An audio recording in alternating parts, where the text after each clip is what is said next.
یسوع مسیح کے جلالی اور بابرکت نام میں جرمیا ٹی وی دیکھنے والوں کو پاسٹر آفتاب رحمت کا سلام پہنچے۔ ہیلیلویا۔ آج کا دن دین مسیحیت کے لیے برکتوں بھرا دن ہے، کیونکہ آج ہم عید منا رہے ہیں، آج ہم کرسمس سیلیبریٹ کر رہے ہیں، آج ہم خداوند یسوع مسیح کے پہلی آمد کو سیلیبریٹ کر رہے ہیں۔ ہر چہرہ مسکرا رہا ہے اور ہر ایک چہرے پر رونق نظر آ رہی ہے، کیونکہ آج کا دن نسل انسانی کے لیے برکتوں بھرا اور سلامتی بھرا دن ہے۔ ہیلیلویا۔ اور آپ جانتے ہیں کہ ہم ہمیشہ انکاؤنٹر پروگرام کے وسیلہ سے آپ کے ساتھ بات چیت کرتے ہیں، اور آج اس خاص موقع پر ہم نے اپنے ایک خاص مہمان کو مدعو کیا ہے۔ آپ جانتے ہیں انکاؤنٹر پروگرام میں ہمیشہ جرمیا ٹی وی بہت سارے زبردست سورماؤں کو لے کر آتا ہے، اور ہم انکاؤنٹر پروگرام میں بار بار خدا کے کلام کی خوبصورت باتوں کو سیکھتے چلے جا رہے ہیں۔ اور آج ہم کرسمس سیلیبریشن کو خدا ان کے بندہ کے ساتھ سیلیبریٹ کریں گے۔ سو آج میرے ساتھ موجود ہیں جرمیا ٹی وی پر اسٹوڈیوز کے اندر جناب عالی جناب پاسٹر ندیم پرویز صاحب۔ سو ان کا تعلق نوجوان خدام میں ہے، اور آپ بڑی زبردست خدمت کر رہے ہیں۔ اس وقت آپ بہت سارے بائبل کالجز میں پڑھا رہے ہیں، اور پاکستان کے طول و عرض میں خدا اپنے جلال کے لیے نوجوان خادم کو استعمال کر رہا ہے۔ میری مراد ہے جناب پادری ندیم پرویز صاحب۔ بھائی صاحب، آپ کو ہم انکاؤنٹر پروگرام میں ویلکم کرتے ہیں۔ تھینک یو ویری مچ بھائی صاحب، thank you. God bless you, God bless you. Hallelujah, خدا ان کی تعریف ہو۔ اور جیسے کہ آپ جانتے ہیں آج کرسمس کا دن ہے، اور میں نے جیسے آپ کے ساتھ پہلے شیئر کیا، ہر چہرہ مسکرا رہا ہے، میل ملاپ بڑھ رہا ہے، آنا جانا لگا ہوا ہے، روشنیاں ہیں، خوشبوئیں ہیں، اور خداوند یسوع مسیح کی پیدائش کے دن کو ہم سیلیبریٹ کر رہے ہیں۔ سو پادری صاحب، آپ ہمیں بتائیں، آپ کیونکہ مصروف خدام میں سے ہیں اور خدا آپ کو بڑا زبردست استعمال کر رہا ہے، آپ فیملی کے ساتھ کس طرح کرسمس کو سیلیبریٹ کرتے ہیں، کیسے ٹائم مینیج کرتے ہیں؟ سب سے پہلے تو میں خداوند یسوع المسیح کا شکر گزار ہوں آج اس وقت کے لیے اور اس بڑے دن کے لیے۔ اور بھائی صاحب، یہ واقعی ہمارے لیے ایک بہت بڑا دن ہے۔ یہ صرف نام کا دن نہیں ہے کہ اس کو ہم نام دے دیں بڑا دن، بلکہ یہ ہمارا واقعی بڑا دن ہے، کیونکہ یسوع مسیح ہمارا نجات دہندہ خدا کا بیٹا اس دنیا میں آیا۔ اور میں شکر گزار ہوں آپ کا بھی کہ آپ نے مجھے پروگرام انکاؤنٹر میں جو ہے وہ دعوت دی ہے۔ خداوند آپ کو برکت دے۔ اور میں جرمیا ٹیلی ویژن کے لیے خدا کا شکر گزار ہوں، خدا کے خادم پاسٹر ایمینول طاہر کے لیے اور ساری ٹیم کے لیے دعا گو ہوں کہ خداوند آپ سب کو برکت دے۔ اور آپ نے جو سوال ابھی کیا ہے کہ فیملی کے ساتھ کرسمس کو کیسے سیلیبریٹ کیا جاتا ہے، تو یہ تو سوال ایسے تھوڑا سا مشکل ہے۔ اس کی وجہ یہ ہے کہ آپ بھی اس چیز کو جانتے ہیں، اور جیسے آپ نے مجھے کہا کہ مصروف خدام میں سے ہیں، تو میں آپ کو جانتا ہوں تو آپ خود جو ہے وہ بڑے مصروف ہیں۔ اور میرا خیال ہے کہ ہمیں شاید دسمبر میں کم ہی ٹائم جو ہے وہ ملتا ہے کہ ہم اپنی فیملی کے ساتھ جب اسپینڈ کریں، آنا جانا تو کم ہی ہوتا ہے، اور موسٹلی جگہ پر جب جانا ہو تو وہ ہم 25 دسمبر کے بعد ہی کہیں پہ جاتے ہیں۔ اور بہرحال پھر بھی فیملی کے ساتھ ہمارا جو کرسمس کو منانے کا ٹائم ہوتا ہے یا کیسے مناتے ہیں، تو سب سے پہلے تو ہم صبح چرچ جاتے ہیں جی۔ جیسے 25 دسمبر کو تو لازمی ہے چرچ جانا بھی۔ میرا خیال ہے جو نہیں کبھی بھی جاتا وہ 25 دسمبر کو تو چرچ چلا ہی جاتا ہے، وہ نہیں چھوڑتے۔ تو اس لیے ہم بھی 25 دسمبر کو چرچ تو لازمی جاتے ہیں۔ پھر اس کے بعد ہمارا ایک جو ہے وہ فیملی گیٹ ٹوگیدر جو ہے وہ ہوتا ہے، اور پھر لنچ کے بعد جو ہے وہ ہم اپنی فیملی کے ساتھ ذرا باہر کہیں آؤٹنگ کے لیے جو ہے وہ جاتے ہیں، اور تھوڑا بہت انجوائے کرتے ہیں۔ کچھ ریلیٹیوز کی طرف بھی جو ہے وہ جانا آنا ہوتا ہے، کچھ دینا دلانا، کیک ڈسٹریبیوٹ کرنا اور گفٹس وغیرہ دینا، پھر یہ سلسلہ بھی جو ہے وہ چلتا ہے۔ Wonderful wonderful. یہ تقریباً خدام کی لائف میں کچھ اسی طرح کے معاملات ہوتے ہیں کہ خاندان کے لیے بہت کم وقت نکلتا ہے، اور کئی دفعہ تو جو بوا جی ہیں ہماری، جو بیٹر ہافس ہیں، ان کو شکایت ہی رہتی ہے کہ ساری دنیا نے شاپنگ کر لی ہے، پادری صاحب کوئی ہمیں بھی ٹائم دے دیں۔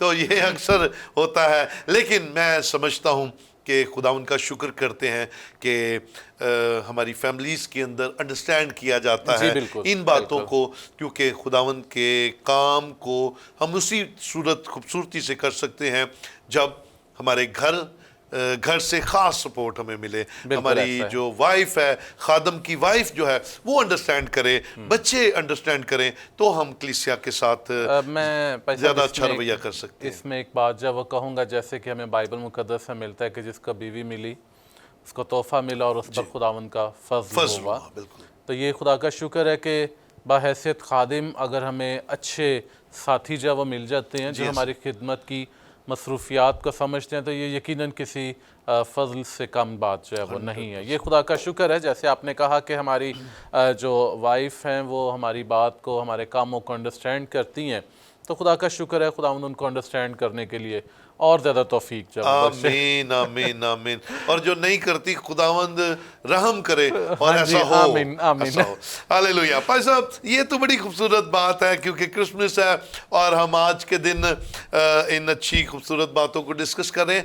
آئیے کلام کی طرف ذرا متوجہ ہوں. جی شور. اور میں چاہتا ہوں کہ آج ہم بائبل مقدس کے اندر جو کرسمس کے کریکٹرز ہیں، ان میں زیادہ تر جو کریکٹرز ہیں وہ ہمیں کرسمس کے موقع پر اپنے گھروں میں چرنیوں میں نظر آ جاتے ہیں، جن میں چرواہے ہوتے ہیں، گڈریے جنہیں کہتے ہیں، سٹار ہوتا ہے، بھیڑیں ہوتی ہیں، مجوسی نظر آ جاتے ہیں، پھر ہمیں فرشتے بھی نظر آتے ہیں. تو آج ہم کرسمس کے موقع پر مجوسیوں پر کیوں نہ بات کریں؟ جی بہت اچھا ہے. اور میرا خیال ہے کہ شاید کرسمس کے موقع پر مجوسیوں کو بہت کم جو ہے وہ اس طرف دھیان دیا جاتا ہے. جی بالکل. جی بالکل. بہت کم. تو اگر ہم مجوسیوں پر گفتگو کریں تو میرا خیال ہے کہ بہت بہتر ہوگا. جی، سننے والے برکت پائیں گے، دیکھنے والے برکت پائیں گے. گفتگو کا آغاز کرتے ہوئے میں پہلی بات جو آپ سے جاننا چاہتا ہوں کہ مجوسیوں کا یا مجوسی کا مطلب کیا ہے؟ پیسہ بڑا اچھا آپ کا سوال ہے. عام طور پر لفظ جو مجوسی ہے، اس کا جو مطلب لیا جاتا ہے وہ جادوگر لیا جاتا ہے، فالگیر اس کا مطلب لیا جاتا ہے. اور مجوسی کے لیے جو یونانی زبان کا لفظ ہے، ہمیں بائبل مقدس کے اندر اگر ہم جو ہے وہ کرسمس کے تعلق سے جب وہ دیکھیں تو مقدس متی کی انجیل اور اس کے دوسرے باب کی پہلی آیت میں ہمیں مجوسیوں کا جو ہے وہ ذکر ملتا ہے. اور میں چاہوں گا کہ اگر ہم اس آیت کو پڑھ لیں تاکہ ہمیں یہاں پر ان کا ذکر بھی مل جائے گا، لفظ مل جائے گا. لکھا ہے، جب یسوع مسیح ہیرودیس بادشاہ کے زمانے میں یہودیہ کے بیت لحم میں پیدا ہوا تو دیکھو کئی مجوسی پورب سے یروشلیم میں یہ کہتے ہوئے آئے کہ. اب یہاں پر جو لفظ مجوسی ہے، عام جو ایک مطلب لیا جاتا ہے وہ میں نے آپ کے ساتھ شیئر کیا، ناظرین کے ساتھ شیئر کیا. اس کے لیے جو یونانی زبان کا لفظ ہے، کیونکہ نیا عہد نامہ جو ہے بائبل مقدس کا یہ یونانی زبان میں لکھا گیا ہے. اور یونانی زبان میں مجوسی کے لیے جو ورڈ استعمال کیا گیا ہے وہ ہے میگوس. اور میگوس کا جو انگلش بائبل مقدس میں ہمیں اس کا ترجمہ ملتا ہے وہ وائز مین ملتا ہے، دانشور، عقل رکھنے والے، یہ ہمیں اس کا ترجمہ ملتا ہے. اور تھوڑا سا میں اس میں اپنے ناظرین کو بتاتا چلوں کہ وجہ کیا ہے، ان کو وائز مین کیوں کہا جاتا ہے. تو اس کی وجہ یہ ہے کہ جیسے کہ میں نے آپ کو بتایا کہ اس کا مطلب جو ہے وہ جادوگر ہے یا فالگیر ہے. جو مجوسی تھے یہ اس بات کے لیے بہت زیادہ مشہور تھے کہ ان کے پاس علم نجوم ہوتا تھا. یہ اس علم پر دسترس ان کو حاصل تھی اور یہ خوابوں کی تعبیر جو ہے وہ کرتے تھے. لہٰذا ان کے اس کام کی وجہ سے ان کو جو ہے وائز مین کہا جاتا تھا. چونکہ ان کے پاس جو ہے علم نجوم تھا، ان کے پاس جو ہے وہ ستاروں کا علم ہوتا تھا، خوابوں کی تعبیر جو ہے وہ یہ کرتے ہوتے تھے. اور ہم بائبل مقدس میں پرانے عہد نامہ میں اگر ہم دانیل کی کتاب دیکھیں تو جب بادشاہ جو ہے وہ کوئی خواب دیکھتے تھے یا کوئی اور ایسا عجیب کام جو ہے وہ ہوتا ہوا دیکھتے تھے تو وہ وہاں پر بھی جو ہے علم نجوم والوں کو جو ہے وہ بلاتے تھے.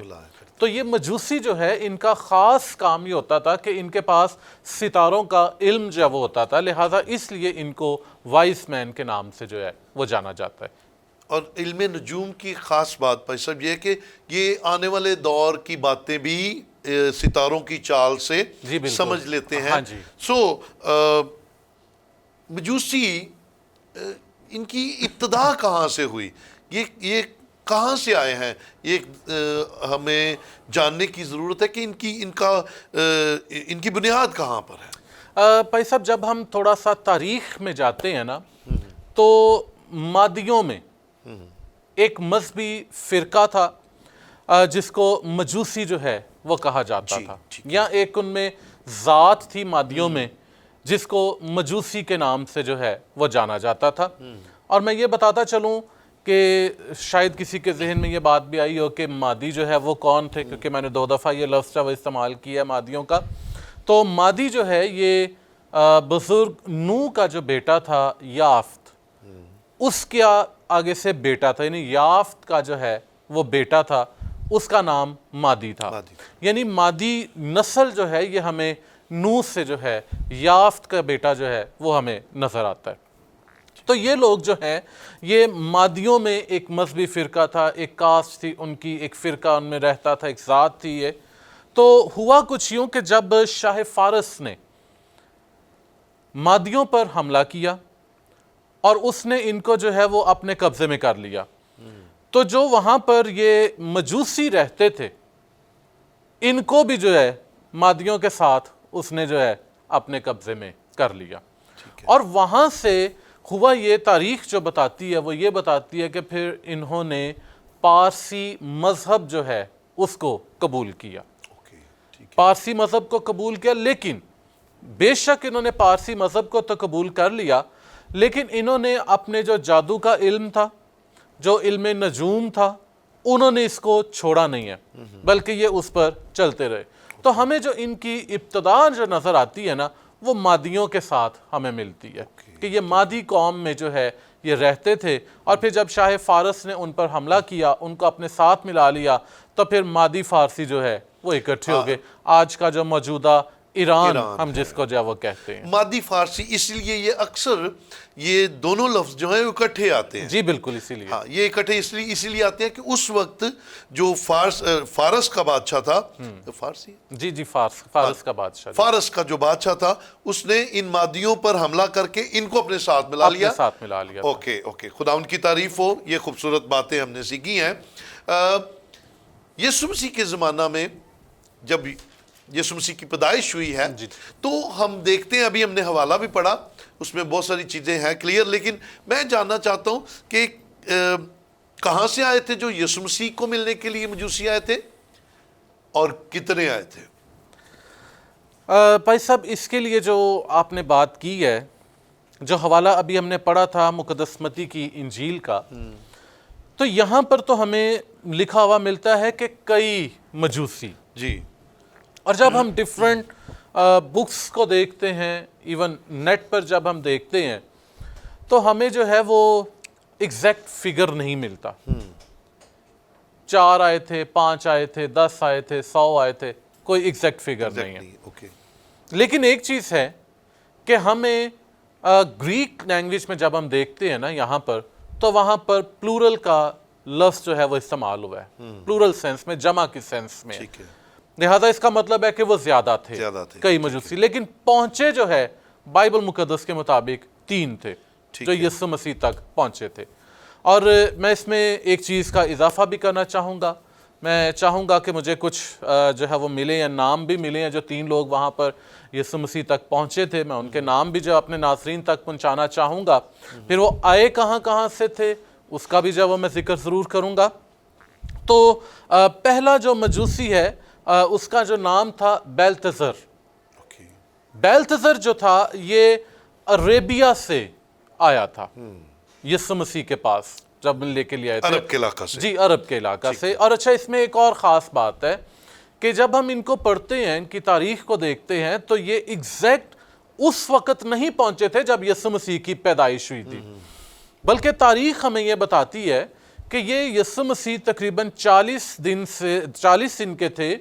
40 دن سے لے کر 2 سال تک کا جو عرصہ ہے، اس دوران یہ وہاں پر جو ہے وہ پہنچے ہیں. جی بالکل. کیونکہ بائبل مقدس ہمیں بتاتی بھی ہے کہ ہیرودیس نے بچوں کو مروایا تھا، اور وہ 2 سال تک کے بچوں کو اس نے مروایا تھا. بالکل بالکل. لہٰذا یسوع مسیح کی جو اس وقت عمر تھی وہ تقریباً 40 دن سے لے کر 2 سال تک کی ہمیں نظر آتی ہے جب یہ وہاں پر پہنچے ہیں. تو جو پہلا مجوسی ہے وہ ہے بیلتزر، جو کہ عرب کے علاقے سے جو ہے وہ وہاں پر پہنچا. پھر اس کے بعد ایک اور جو مجوسی ہے ملکائر. یہ مجوسی جو ہے یہ پرشیا سے، فارس کے علاقے سے یہ وہاں پر جو ہے وہ پہنچا. اور پھر ایک اور مجوسی گیسپر یا کیسپر، ان دونوں میں سے کوئی بھی نام جو ہے اس کے لیے استعمال کیا جاتا ہے. اور یہ خیال کیا جاتا ہے، گمان کیا جاتا ہے کہ یہ انڈیا سے جو ہے یہ وہاں پر پہنچا تھا، یہ وہاں پر گیا.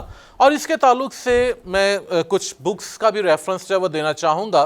اگر ہم قاموس الکتاب کو سٹڈی کریں تو وہ بتاتی ہے کہ یہ جنوبی عرب کے علاقے سے یہ تینوں گئے تھے.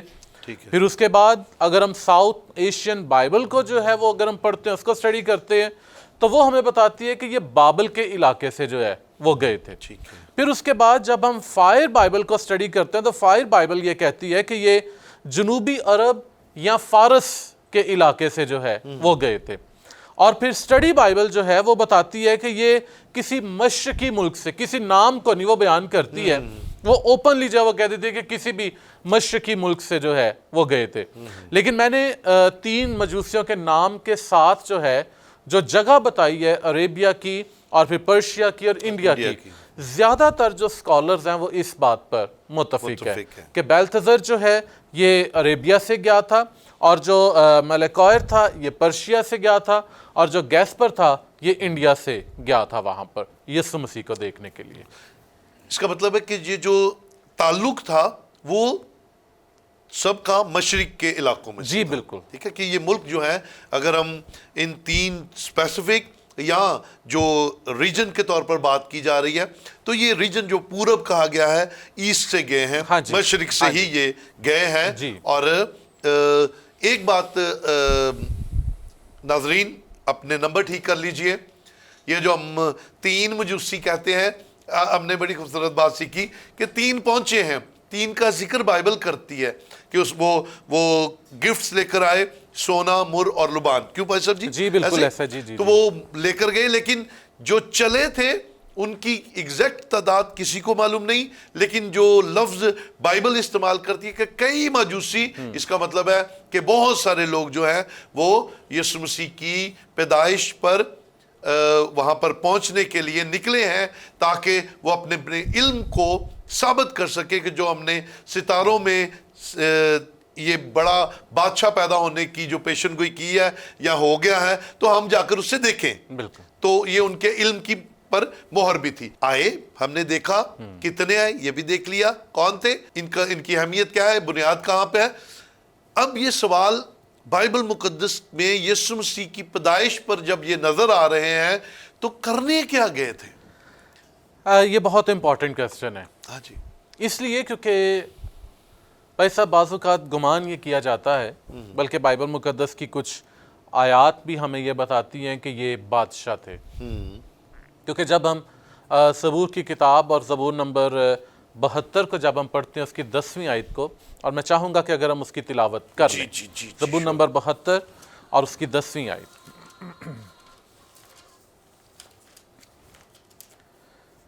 لکھا ہے، ترسیس کے اور جزیروں کے بادشاہ نظریں گزرانیں گے، سبا اور سیبا کے بادشاہ ہدیے لائیں گے. جی بالکل. اب یہاں پر بادشاہوں کا ذکر جو ہے وہ مل رہا ہے. ایسے ہی ہے. اور بہت مرتبہ میرے عزیزو ہم لوگ گمان بھی یہ کرتے ہیں کہ شاید یہ بادشاہ ہی تھے. جی جی.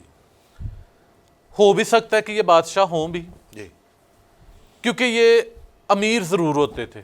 تاریخ یہ بتاتی ہے کہ مجوسی جو تھے یہ امیر طبقہ تھا، کیونکہ ان کے کام اس طرح کے تھے، ان کے پاس پیسے چل کے آ جاتے تھے.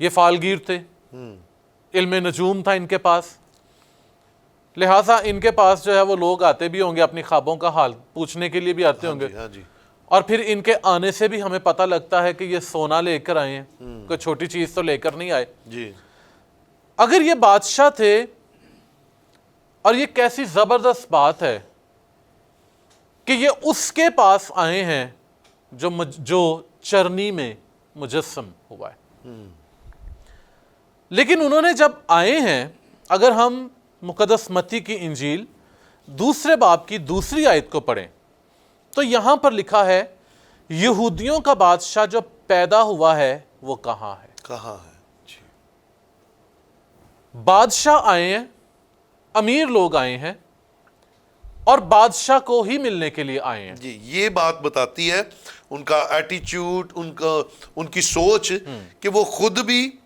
بادشاہ تھے یا عمرہ تھے، تو وہ ڈائریکٹ گئے بھی بادشاہ کے پاس یا کہیں درمیانی کسی سادہ شخص کے پاس نہیں گئے۔ ہاں جی، اب وہ بادشاہ کے پاس ہی جو ہے وہ گئے، اور جانا بھی انہوں نے بادشاہ ہی کے پاس تھا۔ ہاں جی، ڈھونڈ بھی بادشاہ کو بادشاہ کو ڈھونڈ رہے تھے۔ اب جو کویسچن ہے آپ کا کہ وہ کرنے کیا آئے تھے؟ ایک بادشاہ دوسرے بادشاہ کے پاس جب آیا ہے تو کرنے کے لیے کیا آیا ہے؟ دوسرے باب کی دوسری آیت میں لکھا ہوا ہے کیونکہ پورب میں اس کا ستارہ دیکھ کر ہم اسے سجدہ کرنے آئے ہیں۔ Wonderful, wonderful. اور یہ کیسی زبردست بات ہے کہ یسوع مسیح جس کی آج ہم ولادت کا دن منا رہے ہیں، ایک ایسی شخصیت، ایک ایسی ہستی جس کے آگے ہر کوئی جو ہے وہ جھکتا ہے۔ آمین آمین۔ وہ چاہے بابل سے آئے ہوں، وہ چاہے جو ہے وہ فارس سے آئے ہوں، وہ چاہے انڈیا سے آئے ہوں، وہ عمرہ ہوں، وہ وزیر ہوں، وہ بادشاہ ہوں، وہ جو بھی ہوں، یسوع کے آگے سارے جھکتے ہیں۔ اور یہ جو مجوسی آئے ہیں یہ سجدہ کرنے کے لیے آئے ہیں۔ اب چلے یہ ہیرودیس کے پاس گئے ہیں، اس کے محل میں جو وہ چلے گئے ہیں، اور وہاں پر جا کر پوچھے کہ یہودیوں کا بادشاہ، ہم اسے سجدہ کرنے کے لیے آئے ہیں۔ اور یہاں تک صرف بات ختم نہیں ہو جاتی ہے، بلکہ جب ہم آگے چلتے ہیں، اسی پیسیج کو آگے دیکھتے ہیں، دوسرے باب ہی کے اندر رہتے ہوئے دیکھتے ہیں، تو آیت نمبر 9 میں لکھا ہے وہ بادشاہ کی بات سن کر روانہ ہوئے، اور دیکھو جو ستارہ انہوں نے پورب میں دیکھا تھا وہ ان کے آگے آگے چلا، وہ ستارے کو دیکھ کر نہایت خوش ہوئے، اور اس گھر میں پہنچ کر بچے کو اور اس کی ماں مریم کے پاس دیکھا، اور اس کے آگے گر کر سجدہ کیا۔ ہاللیلویہ۔ انہوں نے صرف کہا ہی نہیں ہے کہ ہم سجدہ کرنے آئے ہیں، بلکہ انہوں نے سجدہ کیا بھی ہے۔ جس کام کے لیے وہ آئے ہیں انہوں نے وہ کام کیا ہے۔ یہ پہلا مین کام تھا ان کا جو انہوں نے کیا، اور پھر آگے دوسرا کام لکھا ہوا ہے، اور اپنے ڈبے کھول کر سونا اور لبان اور مر اس کو نظر کیا۔ یہ دو کام تھے ان کے۔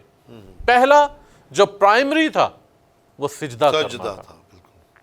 یہ اس بات کی علامت ہے کہ یسوع مسیح بادشاہوں کا بادشاہ ہے، جو آج کے دن جس کی ولادت کو ہم منا رہے ہیں، وہ کل کائنات کا خالق اور مالک، وہ بادشاہ ہے، اور بادشاہ بھی اس دنیا کے بادشاہ اس کے آگے جھکتے ہیں۔ اور پھر انہوں نے اس کو اپنے ہدیے دیے، گفٹ دیے جو وہ لے کر اس کے لیے آئے تھے۔ آمین، پریز دی لارڈ، خدا ان کی تعریف ہو۔ آپ نے عزیزو جانا اور سیکھا، وہ عمرہ تھے، وہ بادشاہ تھے، وہ اپنی اپنی سٹیٹ میں بڑے اہم تھے، لیکن ابھی جو بادشاہ پیدا ہی ہوا ہے وہ اس کے سامنے جا کر جھک گئے ہیں، سجدہ کیا ہے، کیونکہ جسے سجدہ کر رہے تھے وہ کل دنیا کا اختیار رکھنے والا بادشاہ ہے، تھا اور ابد تک رہے گا، کیونکہ عزیز و کلام میں لکھا ہے ہر گھٹنا اس کے سامنے جھکے گا۔ سو آج ہم یسوع مسیح کی پیدائش یعنی بڑا دن یعنی کہ کرسمس سیلیبریٹ کر رہے ہیں۔ اپنے ارد گرد خیال رکھیے ان کو جن کو خداوند کی طرف سے آپ کی موجودگی میں کچھ نہ کچھ ملنا چاہیے، بانٹیے، اپنی نعمتیں دوسروں کے ساتھ شیئر کریں، خوشیاں بانٹیں، ناراضگیاں دور کریں، اور اپنے